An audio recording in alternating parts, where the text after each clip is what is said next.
नमस्कार मित्रों, आप સૌનું આરકે ગુજરાતી સ્ટડી ચેનલમાં સ્વાગત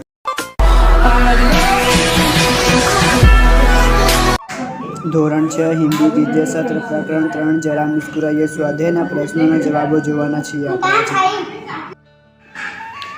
ચલો મિત્રો, હવે આપણે સ્વાધ્યાયના પ્રશ્નોના જવાબ જોઈએ। સ્વાધ્યાયમાં પહેલો પ્રશ્ન આપેલો છે, પહેલા તે જોઈએ। प्रश्न 1, शाम को अखबारों में से चुटकुले पढ़े और कक्ष में सुनाइए। आपने जो चुटकुले सुने हो या पढ़े हो उन्हें लिखिए। 1, पिता, राजू तुम हर बार इतिहास में अनुत्तीर्ण क्यों हो जाते हो? राजू, क्योंकि इस विषय की सभी प्रश्न उस समय के होते हैं जब मैं पैदा भी नहीं हुआ था। बीजू, पिता बेटे से, बेटा जाओ डाकघर से चिट्ठियाँ ले आओ। बेटा, बाप पैसे दीजिए, पापा पैसे दीजिए। पिता, अरे बेटे, पैसों से तो सभी ले आते हैं, अगर तुम मेरे बेटे ही हो तो बिना पैसे के लेकर आओ। थोड़ी देर में ही बेटा 4-5 चिट्ठियाँ लेकर आ गया। पिता, अरे ये तो पहले से ही लिखी हुई है। बेटा, पापा अगर आप मेरे पापा हैं तो लिखी चिट्ठियों पर ही लिखकर दिखाएं। तीजू,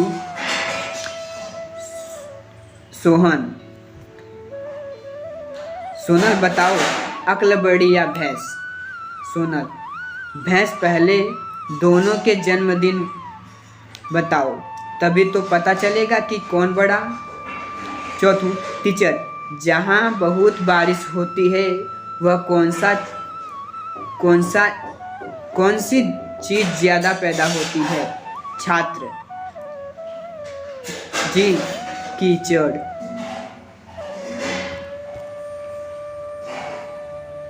पांचवं, पिता, लंका को सोने का लंका क्यों कहते हैं? बेटा, इसलिए कि वह कुंभकर्ण जैसे सोने वाले लोग थे।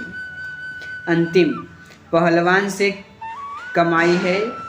भाई, 4 साल पहले भी तुमने अपनी उम्र 32 वर्ष बताई थी और आज भी अपनी उम्र 32 वर्ष बताते हो। पहलवान, हम पहलवान हैं जो एक बार कह देते हैं उस पर अटल रहते हैं, अपनी बात से पीछे नहीं हटते।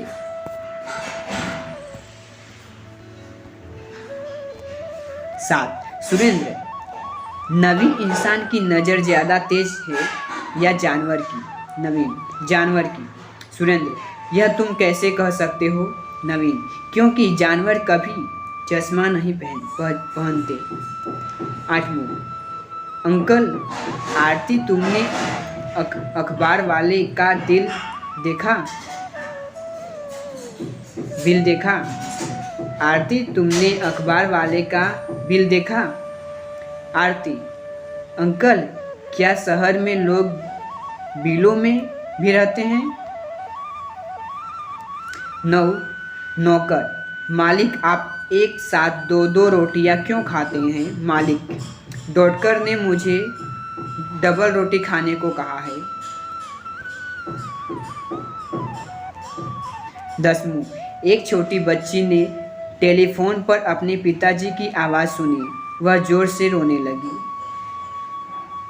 माँ ने पूछा, अरे बेटी, क्यों रो रही है? बेटी,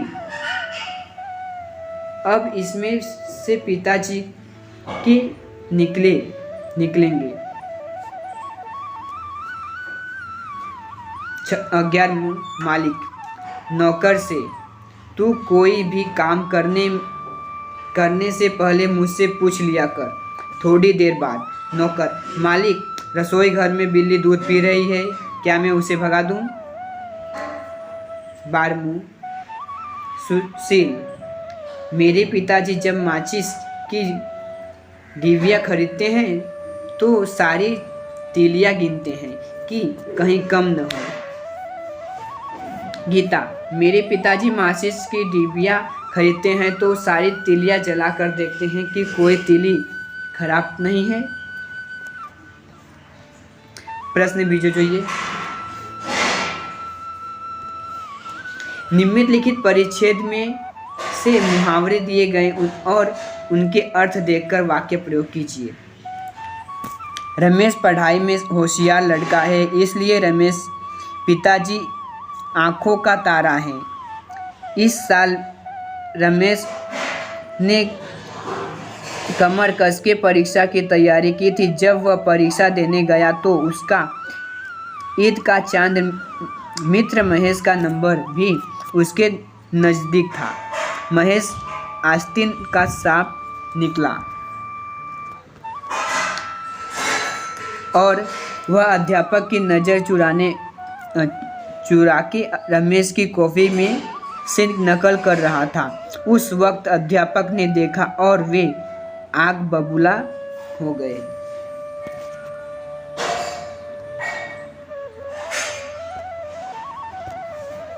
एक, आंखों का तारा। बहुत प्यारा वाक्य। गौरव अपनी माँ की आंखों का तारा है।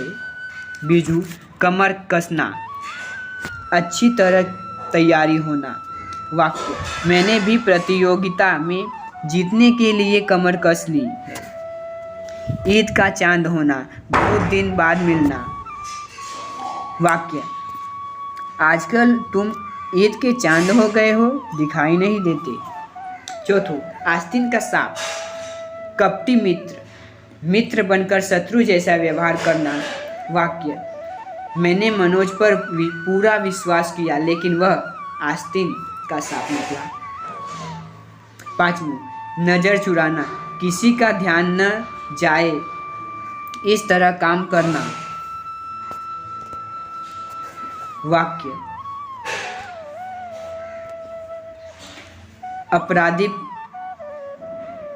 अपराधी पुलिस की नज़र चुराकर भाग गया।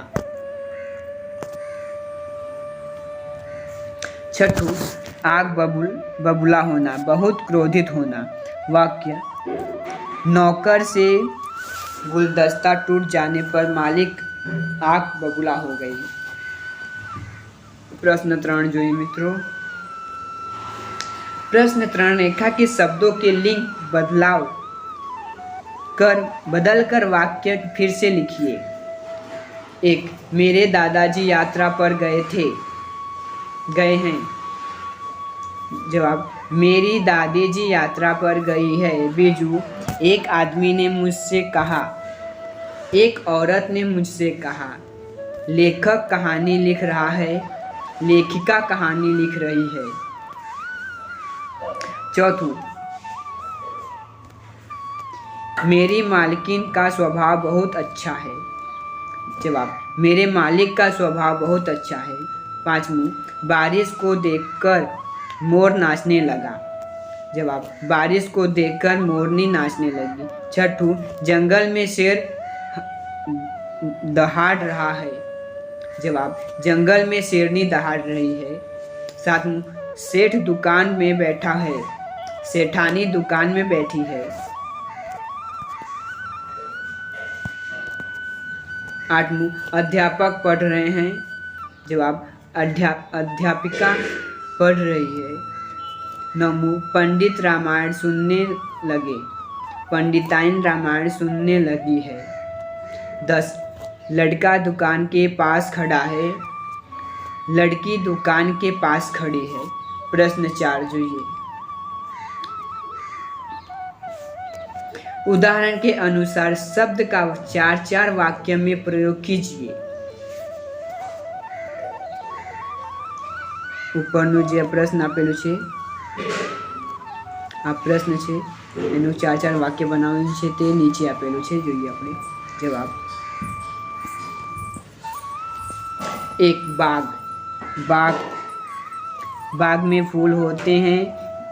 बीजू, बाग में लड़के खेलते हैं। तीजू, मैं रोज बाग में जाता हूँ। चौथू, यह बाग बहुत सुंदर है। बीजू, नदी, एक, हम नदी में नहाते हैं। बीजू, लोग नदी में तैरते हैं। तीजू, नदी में नावें चलती है। चौथू, गंगा पवित्र नदी है। तीजू, एक, दोस्त, गौरव मेरा दोस्त है। बीजू, मेरा दोस्त पढ़ने में होशियार है। तीजू, मैं अपने दोस्त के साथ खेलता हूँ। चौथू, जीवन में दोस्त होना जरूरी है। चौथू, पसंद, एक, मुझे गुलाब का फूल पसंद है। बीजू, दीदी की पसंद चमेली का फूल है। तीजू, माँ केवड़ा पसंद करती है। चौथू, सबकी अपनी अपनी पसंद होती है। पांचवी कहानी। एक, मैं प्रेमचंद्र जी की कहानी पढ़ रहा था। बीजू, मुझे कहानी पढ़ने का शौक नहीं है। तीजू, गुरुजी ने हमें एक दिलचस्प कहानी सुनाई। चौथू, बच्चे कहानी सुनने में मग्न थे।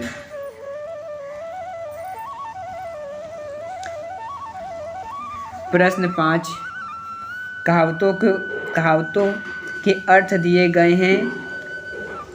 कक्षा लक्ष्य में उदाहरण केवल देखकर चर्चा कीजिए। अक्ल बड़ी या भैंस, शरीर बड़ा होने की अपेक्षा अक्ल बड़ी होती है। चर्चा जवाब। शिक्षक, हमारी अक्ल मस्तिष्क में होती है, मस्तिष्क हमारी खोपड़ी में होती है। हमारी खोपड़ी में भैंस से बहुत छोटी होती है। अक्ल तो उससे और भी छोटी होती है, फिर भी अक्ल को भैंस से बड़ी क्यों कहा जाता है?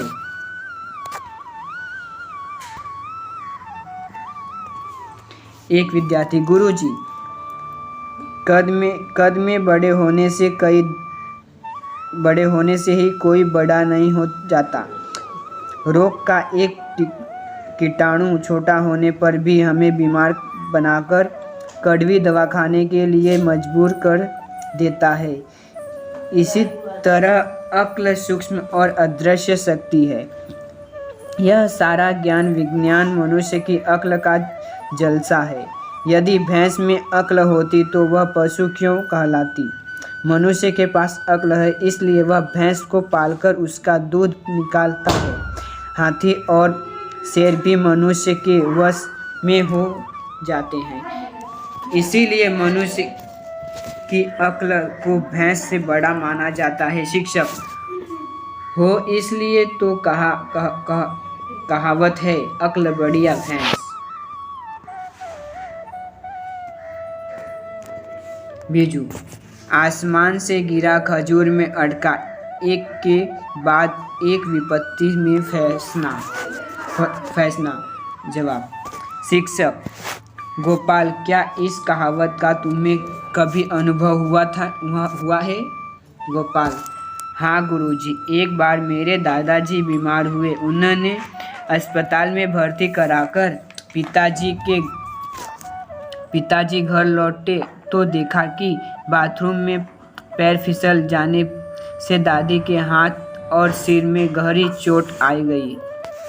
तब उन्होंने मुंह से मैंने यही कहावत सुनी थी, आसमान से गिरा खजूर में अटका।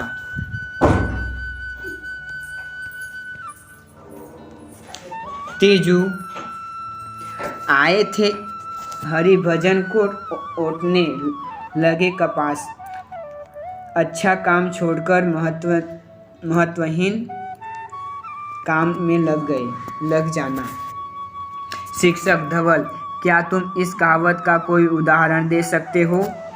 धवल, क्यों नहीं गुरुजी, मेरे चाचा जी फिल्मों में अभिनेता बनने के लिए लखनऊ में मुंबई गए थे। बहुत कोशिश की पर किसी फिल्म में मौका नहीं मिला। आखिर उन्हें एक दफ्तर में क्लर्क बनकर जीविका चलानी पड़ी। एक दिन मैंने उनके मुंह से यही कहावत सुनी थी, आए थे हरि भजन को ओटन लगे कपास। चौथू, जो गरजते हैं वो बरसते नहीं, जो डींग मारते हैं वे काम करते नहीं। शिक्षक, सलील, क्या तुम इस कहावत का उदाहरण दे सकते हो? सलील, गुरुजी, हमारे मोहल्ले में बरसों से पानी की किल्लत है। पिछले नगर पालिका चुनाव में हर पार्टी के नेता ने लोगों से कहा कि यदि वे चुनकर आएंगे तो कुछ दिनों में ही लोगों को नियमित रूप से भरपूर पानी दिलाएंगे। चुनाव हुए 2 साल हो गए। जो उम्मीदवार जीता वह कभी तक नहीं कहीं नजर नहीं आया। अब इसे आप क्या कहेंगे? शिक्षक, सच है, जो गरजते हैं वो बरसते नहीं।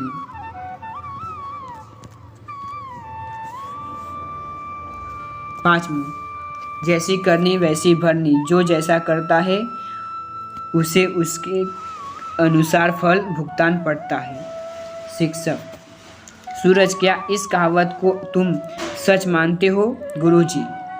सूरज, गुरुजी, अभी मैं स्कूल आ रहा था तो एक युवक एक महिला के गले से सोने की जंजीर झटककर भाग रहा था। महिला के चिल्लाने पर लोगों ने उसे पकड़ लिया और उसकी खूब पिटाई की। फिर उसे पुलिस के हवाले कर दिया। बस इसे हम क्या कहेंगे? मोहन, जैसी करनी वैसी भरनी। મિત્રો, અહીં આપણું સ્વાધ્યાય પૂરું થયું. વિડીયો જોવા માટે ખૂબ ખૂબ આભાર.